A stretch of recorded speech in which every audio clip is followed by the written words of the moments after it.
Hello everyone, welcome back to my channel. I am Jyoti. Today's video is going to clear all your doubts about seat allocation for NORCET 9 NORCET 9. तो आपको अभी जो भी doubts आ रहे हैं, मेरा ये रैंक है, इस पर सिलेक्शन होगा नहीं होगा, कैटेगरी वाइज ये रैंक आया है, सिलेक्शन एम्स दिल्ली में सिलेक्शन होगा नहीं होगा, इस रैंक पे कौन सा इंस्टीट्यूट मिलेगा, ये सारे डाउट्स हम आपके वीडियो में क्लियर करेंगे। तो ये जो मैंने एस्टिमेट बनाया है आज NORCET 9 का सीट एलोकेशन का, ये मैंने पिछला जो NORCET 8 का सीट एलोकेशन था उसके बेसिस पे बनाया है। तो ये है रफ एस्टिमेट, बट इसके सिमिलर ही होगा। आपका जो भी लास्ट में आपका जो रैंक वाइज आपका सीट एलोकेशन मिलेगा, इसके एस्टिमेट में ही आएगा। So make sure you watch this video till the end. This analysis will let you know what to expect.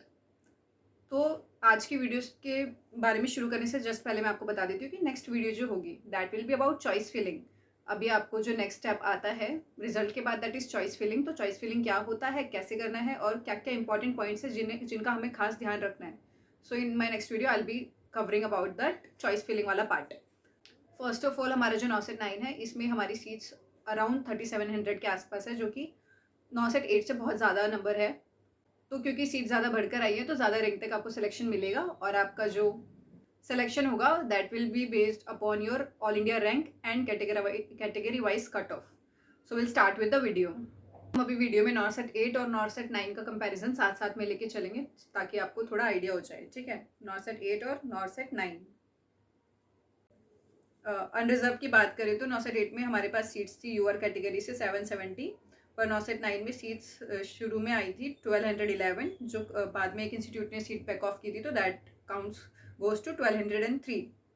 EWS का हमारे पास सीट्स था लास्ट NORCET में 190 NORCET 9 में हमारे पास सीट्स है EWS की 415। OBC की बात करें तो पहले सीट्स थी NORCET 8 में 500, और NORCET 9 में हमारे पास सीट्स है इंक्रीज होके 880। SC कैटेगरी की बात करें, NORCET 8 में we have 290 seats for SC, and अभी हमारे पास 454 सीट्स हैं। ST की बात करें, NORCET 8 में ST की सीट्स थी हमारे पास 192, पर अभी जो सीट्स है दैट इज़ 206। तो हमारा सीट्स का जो काउंट है NORCET 8 में वो बढ़कर आया है, तो ये हमारे पास एक अच्छा चांस है। NORCET 9 में हमारे पास जो सीट्स है वो सब हर कैटेगरी की सीट्स हमारे पास इंक्रीज होके आई है, तो हर कैटेगरी का कट ऑफ थोड़ा रैंक जो होगा वो पीछे पीछे तक जाएगा और ज़्यादा रैंक को आपको सिलेक्शन मिलेगा। अब हम बात कर लेते हैं कैटेगरी वाइज मेल और फीमेल को, कैटेगरी वाइज अलग, और मेल और फीमेल का क्या क्या लास्ट रैंक रहा है NORCET 8 में, और NORCET 9 में क्या एस्टिमेटेड है कि किस रैंक तक उन्हें इंस्टीट्यूट अलॉट होगा। पहले अनरिजर्व का बात करते हैं। NORCET 8 में मेल का अनरिजर्व लास्ट सीट जिसे मिली थी वो रैंक था हमारा 1084, और फीमेल अनरिजर्व का रैंक लास्ट रहा था 1610।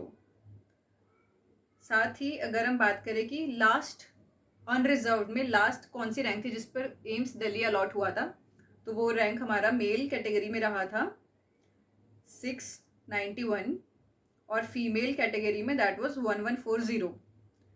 तो अब इसी के एस्टिमेट से अगर हम लगाए, क्योंकि सीट ज़्यादा इंक्रीज होके आई है, तो अब हमें NORCET 9 में किस रैंक तक मिल सकता है। UR मेल 1400 और UR फीमेल दैट इज 2200, यहाँ तक तो मिलेगा। ये क्राइटेरिया इससे ऊपर भी जा सकता है, लास्ट रैंक इससे ज़्यादा रैंक थोड़ा ऊपर नीचे होगा, ज़्यादा रैंक को भी मिल सकता है। Now we talk about EWS category. EWS male को NORCET 8 में कहाँ तक सिलेक्शन मिला था, दैट इज 1202। EWS फीमेल के लिए लास्ट रैंक था 2672। अभी NORCET 9 में हम जो एस्टिमेट लगाएंगे दैट इज EWS मेल के लिए जो लास्ट रैंक जा सकता है, इससे थोड़ा और ऊपर भी जा सकता है। हम शॉर्ट सिलेक्शन वाला पार्ट लेके चल रहे हैं, दैट इज 2400, और EWS फीमेल के लिए 4400। Now will come to the OBC category. OBC male का लास्ट रैंक था NORCET 8 में 1196, एंड OBC फीमेल का हमारा रैंक रहा था 2229। सो उस हिसाब से NORCET 9 के एस्टिमेट में OBC मेल तक किस रैंक तक मिल सकता है, दैट इज 1500, और OBC फीमेल का अराउंड 3600 तक आपको सिलेक्शन मिलेगा। अब हम बात करते हैं SC कैटेगरी का। तो लास्ट NORCET 8 में SC मेल को 1724 रैंक तक सिलेक्शन मिला था और SC फीमेल को 3284 रैंक पे। उसी हिसाब से नॉसेट 9 का एस्टिमेट लेंगे तो SC मेल को अराउंड 2500 की रैंक तक सिलेक्शन मिलेगा और SC फीमेल को अराउंड 4800 तक सीट अलॉट होगा। Then will come to the ST category. ST category में जो लास्ट नॉसेट 8 का था उसका ST मेल का रैंक हमारा गया था 4625 और ST फीमेल का जो रैंक गया था दैट वाज 4743। ST मेल का देखा जाए तो that will go around 5500 that is 5500 और ST फीमेल का अगर देखें तो अराउंड 6500 जाएगा। और ये जो मैंने कट ऑफ बताया ये विदाउट PWD है और जब PWD ऐड होगा तो ये जो रैंक है लास्ट रैंक ये और ऊपर तक जाएगा और ज़्यादा रैंक तक सिलेक्शन मिलेगा।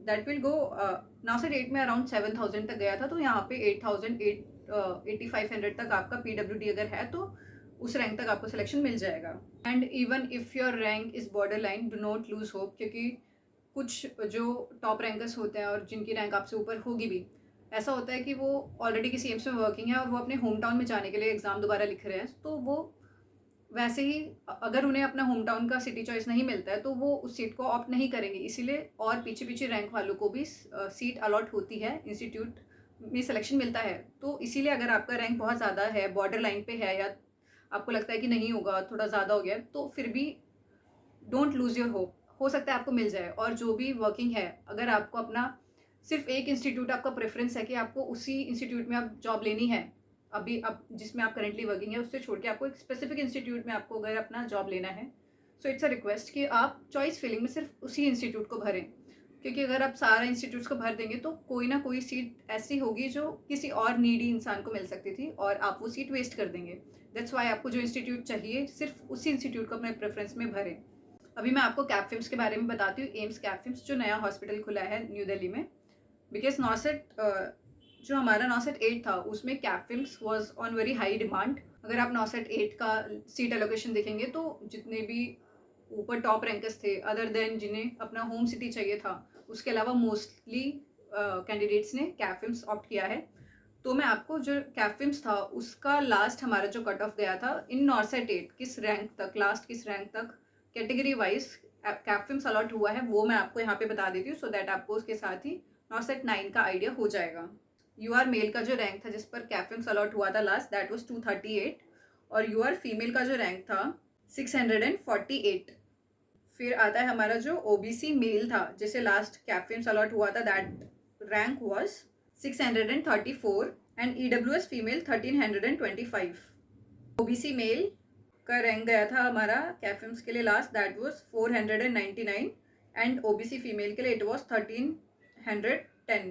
For SC male the rank was 905 and SC female के लिए that was 2437। SC male के लिए जो कैपफिम्स लास्ट अलॉट हुआ था that was 2055 and ST female के लिए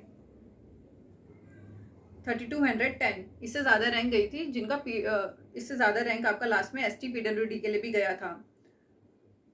पर यहाँ पे जो एक नोट करने वाला पॉइंट है कि नॉसेट 8 में कैपफिम्स, सिर्फ कैपफिम्स का जो वैकेंसी था दैट वाज अराउंड 350 पोस्ट और अभी जो वैकेंसी है दैट इज़ 100 पोस्ट। तो कैपफिम्स का जो पोस्ट आया है वो नॉसेट 9 में कम है।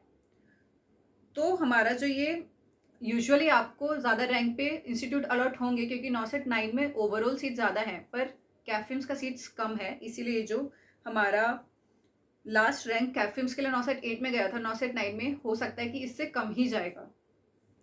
सो this was all about this video कि कितना सेफ रैंक रहेगा for selection. Drop your ranks in the comment section and let us know about your results and I hope my videos are helping you. Don't forget to like, share and subscribe for more such content. All the best, your hard work will definitely pay of.